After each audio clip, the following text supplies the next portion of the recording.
Hi, everybody. Jose Palomino here with another episode of Business Growth on Purpose.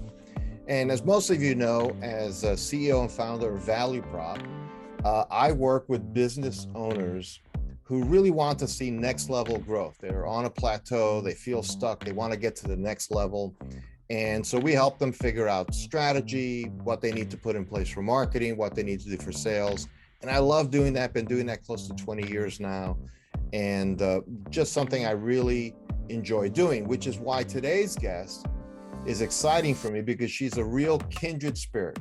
Her name is Lauren Goldstein. She's the Biz Doctor, and she works mostly in the services area, but the stuff we're going to talk about is so appropriate to anybody who runs a business and wants to figure out ways to scale it. We're going to talk about what needs to happen in the one place, the one frontier that really needs to get resolved, which is between your ears, perspective on a couple of key decisions that could be the difference between scaling and not scaling your business. So listen closely as Lauren joins us right now. Welcome, Lauren, to Business Growth on Purpose. Thank you so much for having me. It's such a pleasure to be here. Oh, absolutely. Looking forward to it. And Lauren, just so our audience gets a little bit of context, if you could just tell us a little bit about what you do and who you do it for primarily. Yes. So my name is Lauren Goldstein. My clients years ago lovingly nicknamed me the Biz Doctor because I am so passionate about helping business owners get out from underneath their business. Specifically, I work most often with service-based business owners because you guys have the curse of knowledge and sometimes it's hard to really get out of the trenches, but I'm so passionate about helping you guys make that shift from operator to owner so you can have true entrepreneurial freedom and not get so stuck in the weeds of your business. But one problem with that, Lauren, is that, but I know what we should do better than the people who work for me. So I can't help it. I have to step in on things. So I'm just curious how you start when somebody wants to talk to you. I assume they kind of recognize that this might be an issue, or they've been told it's an intervention, maybe, right? So how do you get into somebody for somebody to really see maybe the degree to which they are their own impediment in terms of some of the freedoms they might want to have as a business owner? Yeah, so I think the easiest way for me to do that is through our diagnostic deep dive process, where we look at your people, your process, and your profit, and really uncover what sticking points you have in those areas, what's stopping you from having sustainable scalability, the ability to walk away if you want, or at least take a vacation without worry, and truly understanding where you might be what my friend Cameron calls a seagull leader, where you come in, poop all over everything, and then fly away. Or actually somebody said it the other day when I was talking about this. If you've seen the movie Finding Nemo, where the seagulls are just like, mine, mine, mine, mine, mine. Yeah, so really it comes down to understanding where you want to go, because I think when we start our businesses, we're so passionate about solving that problem that we don't really think about having a business that fits around our life. Our life is now trying to be fit around our business. And then we wake up one day and are like, oh my gosh, my whole life is my business. What happened? Wow. So it's interesting. So an owner, I know that's especially in knowledge-based service businesses where somebody is the expert. It's easy to always be involved in everything. But I can tell you for sure, even in like industrial categories, manufacturing, industrial services, same dynamic. Because and what I've observed sometimes, it feels like at some point you want to tell an owner, do you or don't you trust the people who work for you? And if you don't, what are you gonna do about that? Because that's a different question, really, that needs to be explored. So I'd ask you that question. Have you found that trust issue is sometimes the impediment? Like, I'm just not sure Joe's going to do it the way I would do it. How do you help somebody walk through that thought process? Because he's probably right. Joe won't do it exactly the way you do it, but it doesn't mean it's wrong, right? Yeah. So when I come across that, I think trust is the red herring, but it's actually ego and control that's Okay. underneath. And so, because trust is something that, you just give someone when you hire them. You trust that they're going to do their job. You trust that they're going to do the right things. And your culture and your core values should be those navigational beacons to help people make decisions. But where I see trust being the scapegoat is when actually you haven't done a good enough job. I'm laughing to myself because there's an analogy I use, which I'll tell you in a second. You haven't done a good enough job showing yourself and your ego that you're still important if you're not doing the doing. And so the analogy I use is like a toddler. If they have a toy or something that they really don't want to give you, the best way to get it is to give them something else and trade. And so for entrepreneurs, a lot of times they're having trouble giving up control because they don't have something else that they feel is truly valuable that's going to contribute and give them that sense of fulfillment. And so that's a lot of the work that I do. And, my degree is in cognitive neuroscience, and I'm also a board certified NLP practitioner. So a lot of the work that I do when I come in as fractional COO or business advisor and consultant is thinking through what's actually going on between your ears that's keeping you from being able to shift out of that operator having and feeling like you need to do all the things to being an owner and trusting that the team that you have is the right one. And there's another layer to that of understanding what is your definition of done and allowing people who are smarter than you to actually get there faster. Wow. So and I love that you approach this stuff between your ears, because it's the head trash, right? That usually gets in the way of everything. Yeah. So it's something I'm holding. And by the way, I could hold on to that belief Mhm. with like a real steel grip, Yeah. Like, even though it's actually not advancing or helping me any. Well, one thing we touched on in the pre-podcast discussion Yeah. was this idea of, and I think you framed it this way. It was actually very exciting the way you said it is, and I don't want to misquote you, but would you buy your own business again? Like if you were out in the market looking to buy, would you buy your company? And if not, why not? And tell me a little bit about how that thought process works and why it might matter for somebody wanting to get better control of their current business. I mean, I own it now. Why is that question important to process? Yeah. So the reason why this question is top of mind and something that I think is really a perspective shifter is because when we start a business and we're so passionate about solving that problem, and then, we're adding team, we're adding operations, we're adding systems, we forget that as your business grows and scales, it should get more simple, not more complicated. And so then suddenly we're trying to take off in this airplane while also trying to build this airplane versus asking ourselves, taking a moment, stopping and saying, if I wanted to buy a business tomorrow and that business happened to be this business, would I buy it? Do I have the team, the operational health, the profitability, the cash flow to make this a really viable business that's saleable, that will have a legacy, and that will also get a really great multiple? Because if the answer is no, then you're really not building a business. You're just building something that's a job disguised as a business. And you can have a lifestyle business, that's fine, or you can have a legacy business. But trying to run a legacy business like a lifestyle business or vice versa, you're not going to get very far. But if you think about the end if you start with the end in mind and get really clear on, if you were an investor, would this business be viable without you at the helm? If you sold it to somebody else, would it continue to grow? Then that's a really great starting point.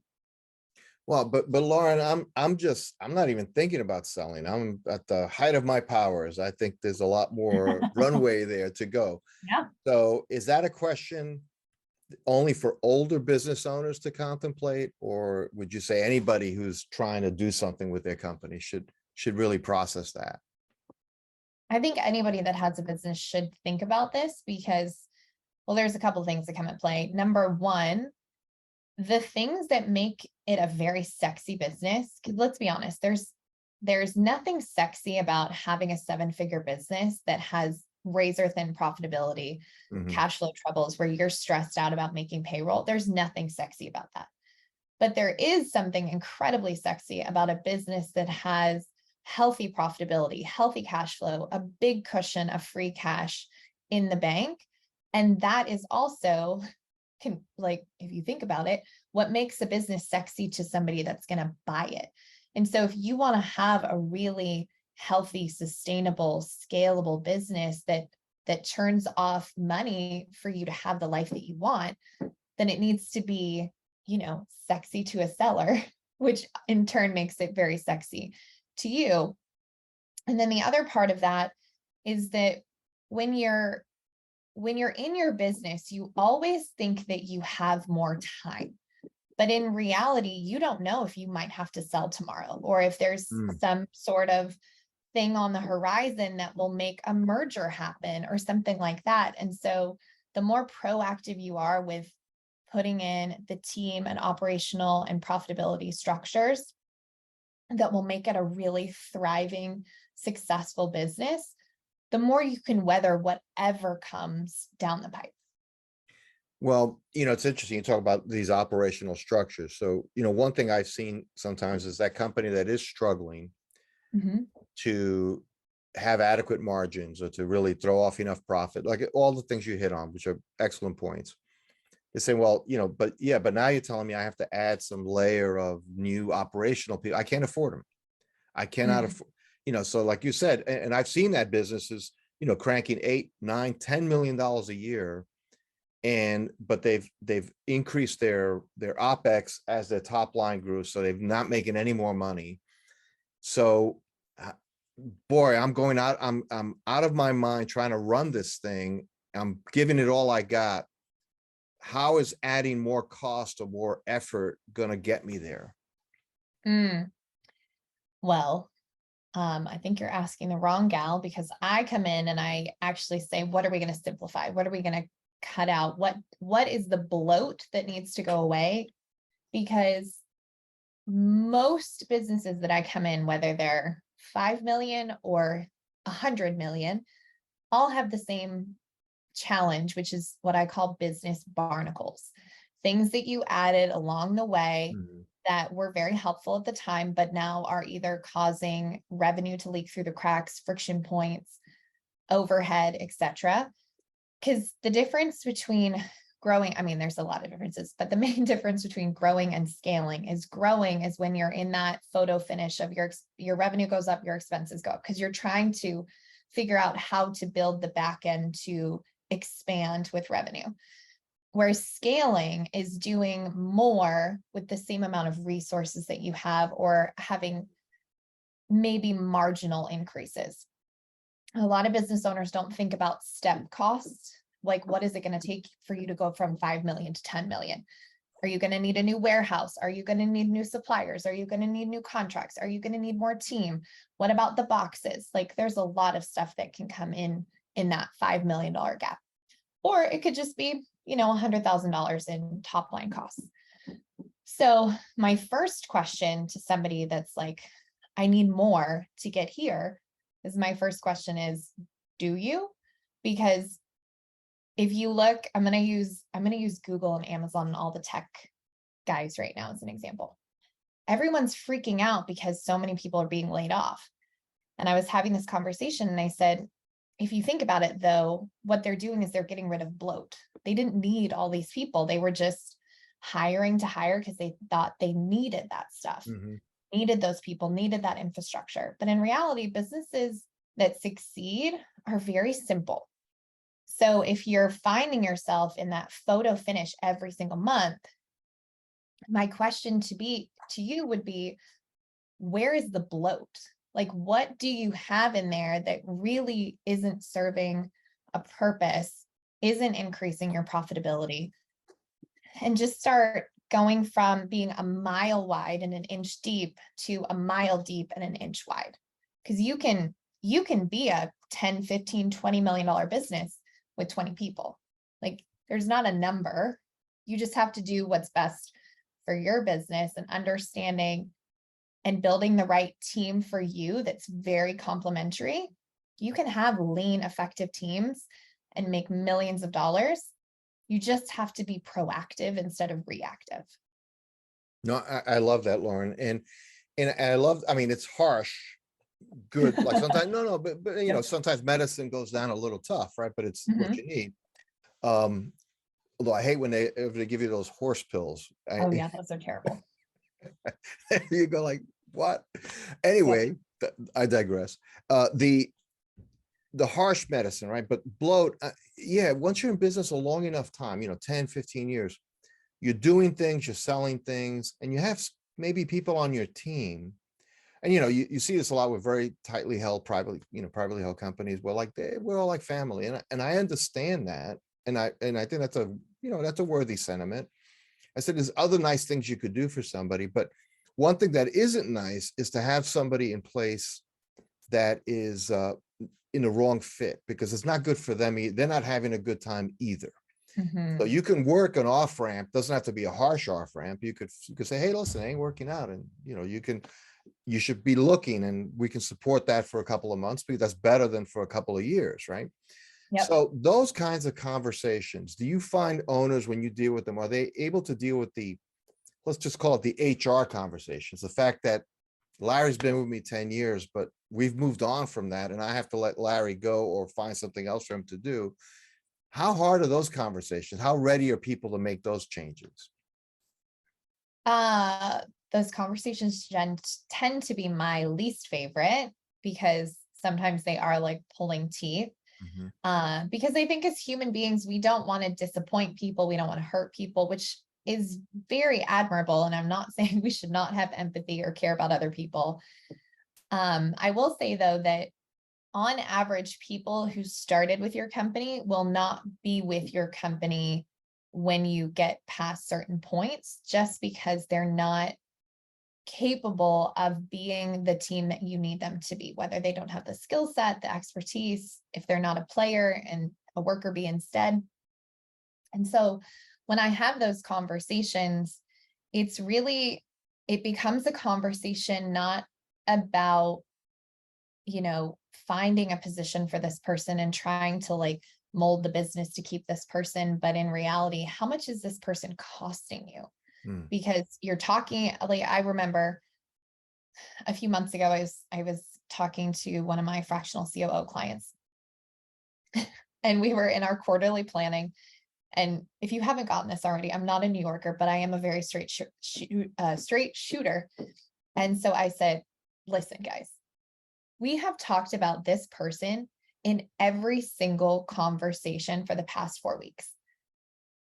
I'm at a point now where you just have to decide, are you going to keep them and stop letting this take up so much brain space, or are you going to fire them? Because this is no longer a conversation of any value.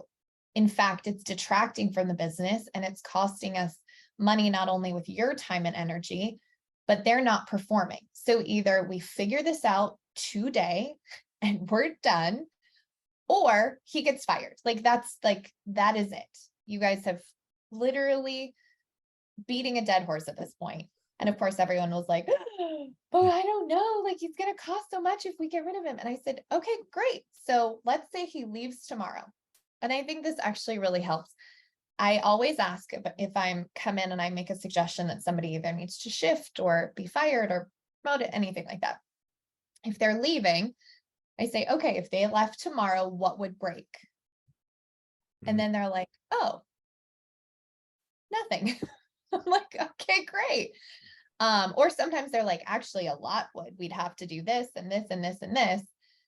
And I love that conversation, because that tells you you have a concentrated risk in your team. Mhm. So by asking the question of if key member left tomorrow, what would break, then you're able to really shore up the business, but you're also able to like give yourself this like, I don't know, sense of relief of it's probably not going to be as bad as you think it's going to be.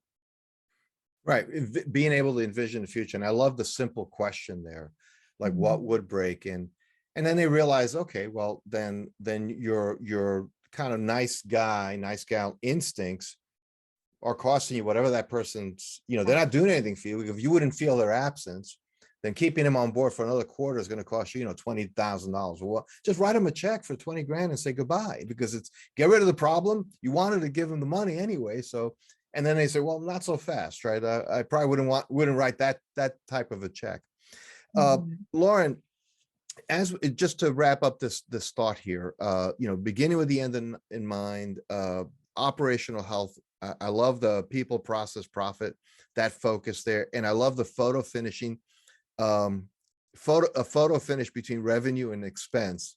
Love that. That's a great visual. I will borrow that. I'll give attribution there. So as people look out over the next, we're coming out, we've come out of the pandemic, and who knows if we're in a slow recession, we're over it, we're going into one, who knows? But what do you think a business owner should be thinking about looking out over the next year, 18 months? What would be a word of wisdom there that you could share from all the different work you've done? Oh boy. I probably have so many, but let me see if I can pick one. I think that what I would suggest is, my friend Cameron again says that if the rate of change outside your business is greater than the rate of change inside your business, you're out of business.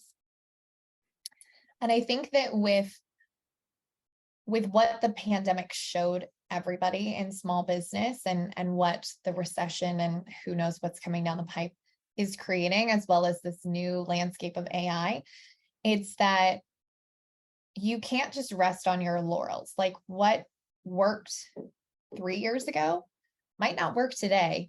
And so I'm not saying go and like completely shake up your business. That's not what I'm saying. But I think if you want to have a business that can survive whatever is thrown at you, the way to do that is to get really, really clear where you want to go, who you want on your team with you, but more importantly, how you're going to integrate the different things that are happening around you to make sure that you stay proactive and relevant. Because I think there's a lot of waves that are happening in business now that if you just, I'm not saying you need to go reinvent your entire business to fit AI, but I do think that with any advance in technology, if you can find a way to just have like 2% of it, then that's going to help you ride that wave versus being like, oh, it's probably, I don't know, it's just a fad, right? Because some people were like, oh, podcasts are never going to stick around. We're not going to do that. Well, they're still here, 12 years later. And so I think that the advice that I would give for the next 12 to 18 months is really look at your business, get rid of that bloat, figure out how to proactively integrate the changes so that you stay relevant and don't rest on your laurels. Because the more agile you are and the more aware you are from a proactive standpoint, the more you'll be able to weather whatever comes to you. Fantastic. Lauren Goldstein, thank you so much for stopping by Business Growth on Purpose. If somebody listening to this wanted to know more about you and your work, where should they go? Well, thank you so much for having me. This has been a blast. I could obviously talk about this for a very long time.